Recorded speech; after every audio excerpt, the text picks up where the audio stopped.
तो माघ मेले को लेकर कानपुर देहात का पुलिस प्रशासन अलर्ट मोड पर है, सख्ती बरती जा रही है। प्रदूषण को लेकर सरकार ने निर्देश जारी कर दिए हैं। इसी खबर पर ज्यादा अपडेट के लिए हमारे साथ हमारे संवाददाता राम दीक्षित जुड़ गए हैं। राम, प्रदूषण को लेकर सरकार ने निर्देश जारी किए गए हैं, माघ मेले को लेकर ये तैयारियां की जा रही हैं, फैक्ट्रियों को निर्देश जारी किए गए हैं प्रदूषण ना फैलाने को लेकर, क्या कुछ अपडेट है? जी बिल्कुल बताना चाहेंगे। कानपुर देहात में जो भी इकाइयां हैं, 18 इकाइयों को प्रशासन ने यहाँ के प्रशासन ने नोटिस दे दिया है। प्रदूषण विभाग भी लगातार उनके एक्शन मोड में दिखाई दे रहा है। और माघ मेले की बात करें, लगातार माघ मेले की पहला शाही स्नान 6 तारीख को त्रिवेणी में है, जिसको त्रिवेणी में जो भी वो प्रदूषण है उसको रोकने के लिए बड़ी कवायद है शासन की, जिसमें यहाँ की जो 18 इकाइयां थी जो अपना डिस्चार्ज प्रदूषण जो नाले के माध्यम से नदियों में पहुंचाती थी, जिससे नदियां प्रदूषित होती थी, उनको रोकने के लिए ये सरकार ने बड़ी कवायद की है, जिससे त्रिवेणी में प्रदूषण न हो सके, शाही स्नान बड़े आराम से किया जा सके। जिसके चलते लगातार 18 इकाइयां हैं जो कानपुर देहात की, उनको नोटिस किया गया है, उनको उनकी निगरानी की जा रही है। उनका प्रदूषण विभाग उन पे नजर रखे हुए कि कहीं भी वो डिस्चार्ज अपना क्या ऐसी फैक्ट्रियों को चिन्हित किया गया है जिनसे जल प्रदूषण फैलता है और उनको क्या कुछ दिशा निर्देश जारी किए गए हैं, उन पर क्या कुछ एक्शन लिया गया है?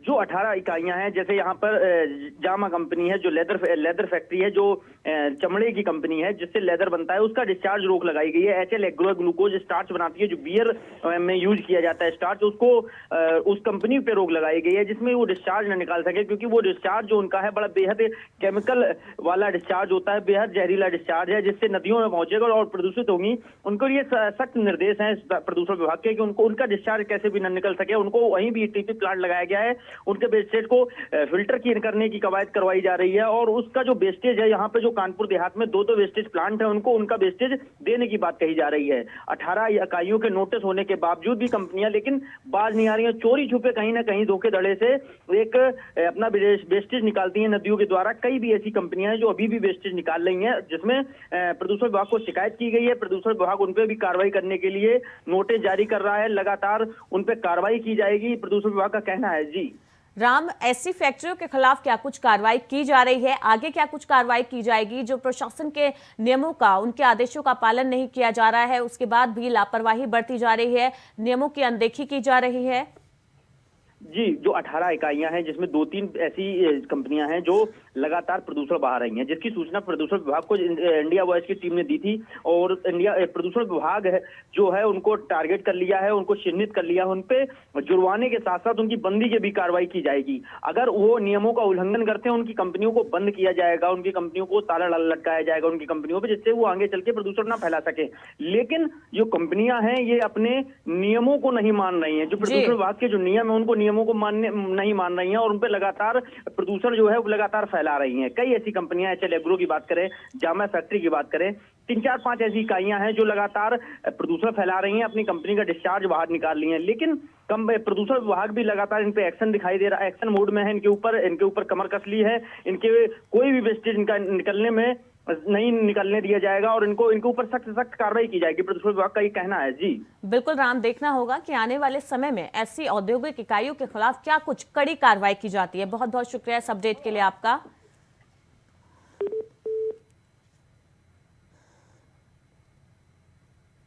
जालौन में अज्ञात चोरों ने एक सूने घर को, खाली पड़े घर को निशाना बना लिया। किसी समारोह के लिए बाहर गए थे घर के जो मालिक हैं, जिसके बाद चोरों ने मौका देखकर घर को निशाना बनाया। लाखों की चोरी, यहां पर चोरी की वारदात को चोरों ने अंजाम दिया है। सोने चांदी के आभूषण और कैश पर चोरों ने हाथ साफ किया है। जब घर के मालिक घर में पहुंचे वापस तो उन्होंने देखा कि अलमारी का ताला टूटा हुआ है, जिसके बाद उन्होंने तुरंत पुलिस को सूचित किया। पुलिस मौके पर पहुंची है और जांच पड़ताल के बाद पूरे मामले की जांच में पुलिस जुटी हुई है। तो जालौन में अज्ञात चोरों ने एक सूने घर को निशाना बनाया। घर के लोग किसी काम से, किसी समारोह के लिए बाहर गए थे, तभी मौका पाकर चोरों ने यहां पर चोरी की वारदात को अंजाम दिया।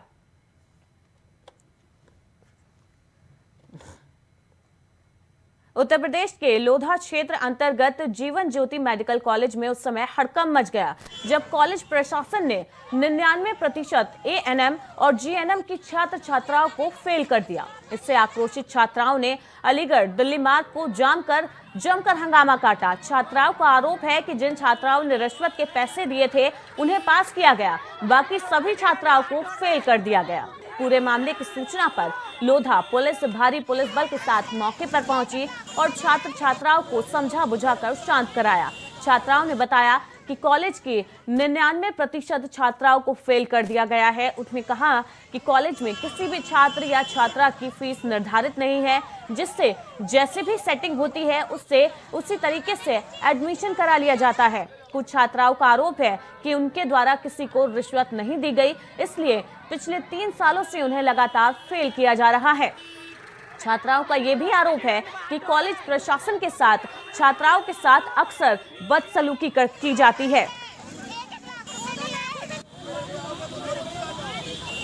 तो नोएडा में एक मेडिकल कॉलेज का गजब का कारनामा सामने आया है। यहाँ पर 1 या 2 नहीं, 3 नहीं बल्कि 99% छात्र छात्राओं को फेल कर दिया गया है। कॉलेज प्रशासन पर गंभीर आरोप लगाए हैं छात्रों ने। उनका कहना है कि जिन्होंने प्रशासन को रिश्वत दी थी उन्हें पास कर दिया गया और जिन छात्र छात्राओं ने रिश्वत नहीं दी थी उन सभी को फेल कर दिया गया। इतना ही नहीं, उन्होंने प्रशासन पर यह भी आरोप लगाया है कॉलेज प्रशासन पर कि अक्सर छात्र छात्राओं से रिश्वत की मांग की जाती थी और ना देने पर उनसे अक्सर बदसलूकी भी की जाती थी।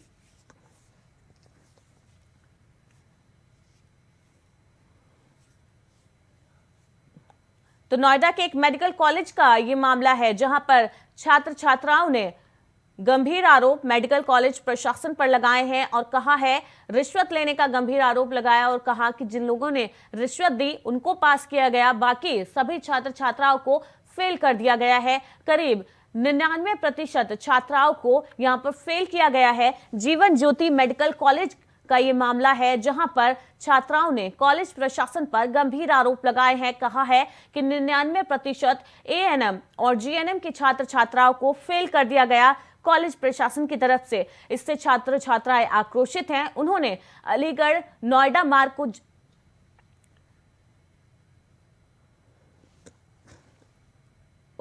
अलीगढ़ और दिल्ली मार्ग को जाम कर दिया और जमकर हंगामा काटा है। छात्राओं का आरोप है कि जिन छात्राओं ने रिश्वत के पैसे दिए थे उन्हें पास किया गया, बाकी सभी छात्राओं को फेल कर दिया गया। पूरे मामले की सूचना पर लोधा पुलिस बल भारी पुलिस बल के साथ मौके पर पहुंची और छात्राओं को किसी तरह समझा बुझाकर मामले को शांत कराया है। इसी खबर पर ज्यादा अपडेट के लिए हमारे साथ हमारे संवाददाता नितिन चौधरी जुड़ गए हैं। नितिन, जीवन ज्योति मेडिकल कॉलेज का ये गजब ही कारनामा सामने आया है। यहाँ पर 1, 2, 3 नहीं 99% छात्र छात्राओं को फेल किया गया है और बड़े ही गंभीर आरोप छात्राओं ने कॉलेज प्रशासन पर लगाए हैं। क्या कुछ जानकारी है?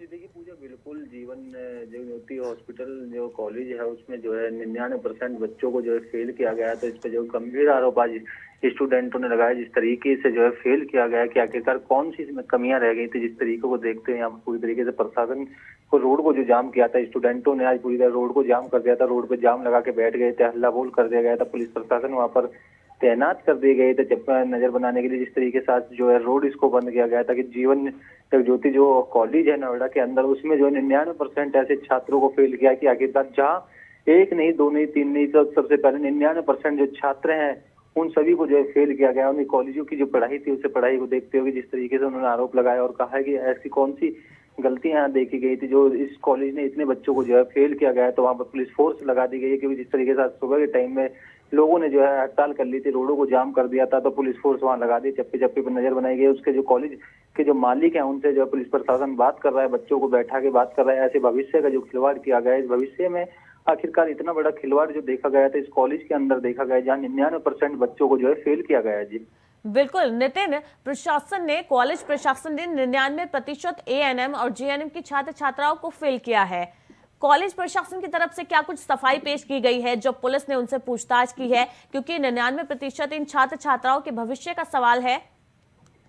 जी देखिए, बिल्कुल जब 99% जो छात्र और छात्राएं जब फेल किया गया है, जिस तरीके से 2 कॉलेजों के बच्चे यहाँ पर पढ़ रहे थे, तो उनमें फेल की जो बात की गई कि 99% ऐसे स्टूडेंटों को फेल किया गया। लेकिन अभी पुलिस प्रशासन उनसे बातचीत कर रही है, पर सारे अधिकारी वहाँ पर पहुंचे हुए हैं, सभी अधिकारियों से बातचीत कर रहे हैं। प्रिंसिपल जो वहाँ के मालिक हैं इस कॉलेज के, उनसे बात की जा रही है कि आखिरकार इनसे कितना कुछ किस तरीके से इनको फेल किया गया है, जहाँ एक नहीं तो 99% जो बच्चे थे जो नितिन, अपने छात्राओं ने भविष्य एक के बड़ा साथ- गंभीर आरोप लगाया है रिश्वत का कि जिन छात्राओं से रिश्वत ली गई थी कॉलेज प्रशासन की तरफ से, उनको पास कर दिया गया, जिन लोगों ने रिश्वत नहीं दी उनको फेल कर दिया गया। ये देखिए, बिल्कुल इस तरीके की जो यहाँ पर बच्चों से बातचीत भी करने के प्रयास बनाया गया, तो वहाँ पर जो है पूरी तरीके से बच्चों से भी पूछा गया, तो बच्चों ने भी ये आरोप लगाया। जो स्टूडेंट है वहाँ पर पढ़ रहे हैं, उनका ये कहना है कि जिस तरीके जो रिश्वत बच्चों ने दी है, जिसने पैसे दिए हैं कॉलेज के अंदर पढ़ाई के लिए, और जिसकी जो है यहाँ पर जो चिटिंग वगैरह जो कराई जाती है, उनसे जो उनको उन बच्चों को पास कराया गया कि आखिरकार ऐसे भविष्य में जो खिलवाड़ किया गया, 99% जो बच्चों को फेल किया था, इसमें सबसे पहले उन्हीं ने आरोप ये लगाया कि बच्चे जो स्टूडेंट जो पास कराए गए हैं, उनने जो पैसे दिए हैं, पैसे देके इनको पास कराया गया है। तो आखिरकार जिस बच्चों ने पैसे नहीं दिए हैं, उन बच्चों को फेल किया गया कि उसमें जो है प्रसिद्ध पुलिस प्रशासन जो है तमाम वहाँ के जो अधिकारी हैं वो बातचीत करने में लगे, यहाँ के जो स्कूल के प्रबंधकों से बात कर रहे हैं, और साथ ही इस तरीके की जो बात यहाँ पर बात सामने आ रही है उसको भी देखते हुए यहाँ पर बच्चे पूरी तरीके से नाराजगी जाहिर कर रहे हैं। जहाँ सुबह उन्होंने रोड पे जाम लगा के बैठ गए थे। बच्चों का कहना है कि भविष्य के साथ इतना बड़ा खिलवाड़ इस कॉलेज के द्वारा किया गया, और कॉलेज में इतने बड़ी भविष्य में जो खिलवाड़ हुआ है, तो उससे पुलिस प्रशासन पूरी तरीके से नजर बनाए, उसके प्रिंसिपल से बातचीत करने पूरा प्रयास कर रहे हैं, और साथ ही स्टूडेंटों को समझाने बुझाने का भी प्रयास नोएडा पुलिस कर रही है। जी बिल्कुल नितिन, देखना होगा कि आगे क्या कुछ कार्रवाई कॉलेज प्रशासन की तरफ कॉलेज प्रशासन के खिलाफ की जाती है पुलिस द्वारा। बहुत बहुत शुक्रिया इस अपडेट के लिए।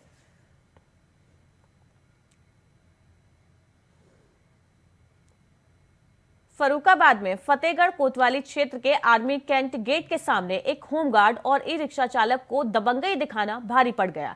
ई रिक्शा चालक ने आर्मी गेट के सामने ही पुलिस और होमगार्ड के जवानों के साथ मारपीट शुरू कर दी। होमगार्ड के जवान को एक के बाद एक कई थप्पड़ जड़ दिए, जिसका वीडियो भी सोशल मीडिया पर वायरल हो रहा है। तस्वीरें आप देख सकते हैं, ये वही वीडियो है जो सोशल मीडिया पर छाया हुआ है, जिसमें एक होमगार्ड को ई रिक्शा चालक थप्पड़ जड़ रहा है। एक के बाद एक कई थप्पड़ उसने होमगार्ड को जड़ दिए हैं। दोनों के बीच झड़प होती दिखाई दे रही है। होमगार्ड की पिटाई का ये वीडियो सड़क किनारे खड़े किसी युवक ने कैमरे में कैद कर लिया, और अब ये वीडियो सोशल मीडिया पर सुर्खियां बटोर रहा है। लोगों का कहना है कि दबंगों को पुलिस का डर नहीं है। दबंग दिन दहाड़े ड्यूटी कर रहे हैं, पुलिस कर्मियों को पीट रहे हैं, तो आम जनता का क्या होगा। बता दें, फर्रुखाबाद में ई रिक्शा ड्राइवर ने पूरा ट्रैफिक सिस्टम चौपट कर रखा है। लोगों का कहना है कि ई रिक्शा ड्राइवर ट्रैफिक नियमों का पालन नहीं करते। व्यस्त सड़क के बीच में रिक्शे को रोककर सवारियों को चढ़ाना और उतारना इनकी आदत है। अगर कोई उन्हें इस गलती के लिए टोकता है तो वो उससे मारपीट पर उतारू हो जाते हैं।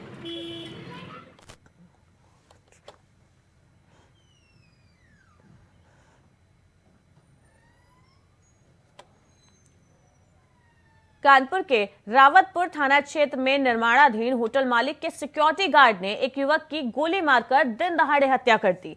युवक पेंटिंग का काम कर रहा था, तभी किसी बात को लेकर उसका गार्ड से झगड़ा हो गया। कहासुनी के बाद गार्ड ने गुस्से में गोली मार दी। इसके बाद मौके से गार्ड फरार हो गया। पड़ोसियों ने मामले की सूचना पुलिस को दी, जिसके बाद रावतपुर थाना पुलिस और एसीपी कल्याणपुर मौके पर पहुंचे और पड़ोसियों से पूछताछ की, और जो फरार गार्ड है उसकी तलाश में जुट गए हैं। कानपुर में पेंटर की गोली मारकर हत्या कर दी गई है। होटल मालिक के सिक्योरिटी गार्ड पर इस हत्या का आरोप लगा है। बताया जा रहा है कि दोनों के बीच में किसी बात को लेकर कहासुनी हुई, जिसके बाद होटल मालिक के सिक्योरिटी गार्ड ने गुस्से में युवक पर गोली चला दी, जिसमें उसकी मौत हो गई है। वहीं पुलिस पूरे मामले की जांच पड़ताल में जुटी है।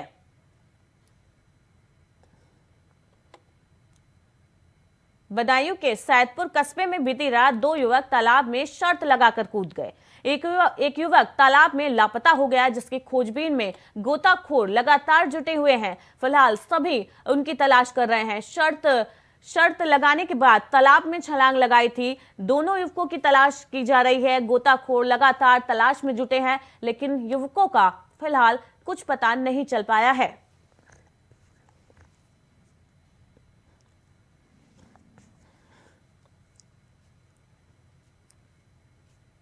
तो बदायूं में दो युवकों ने आपस में शर्त लगाकर नदी में छलांग लगा दी, और उसके बाद से ही दोनों लापता है। स्थानीय पुलिस और गोताखोर लगातार युवक की तलाश कर रहे हैं, लेकिन उनका फिलहाल कुछ पता नहीं चल पा रहा है। मुजफ्फरनगर विरोध में सड़क पर उतरा जैन समाज। बड़ी अपडेट आपको बता रहे हैं। मुजफ्फरनगर में विरोध में जैन समाज सड़क पर उतर गया है। समवेत शिखर को बनाए जाने का विरोध कर रहे हैं।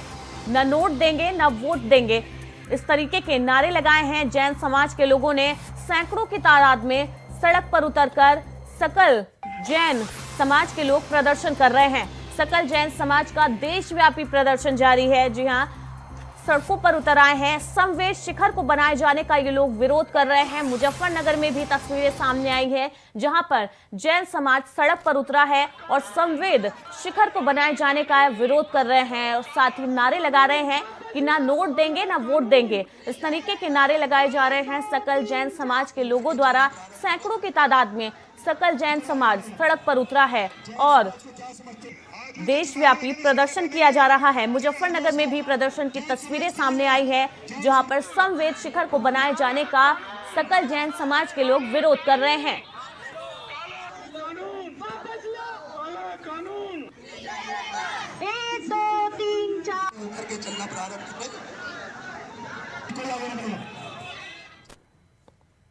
बुलेटिन में फिलहाल इतना ही। लगातार खबरों के लिए देखते रहिए इंडिया वॉइस।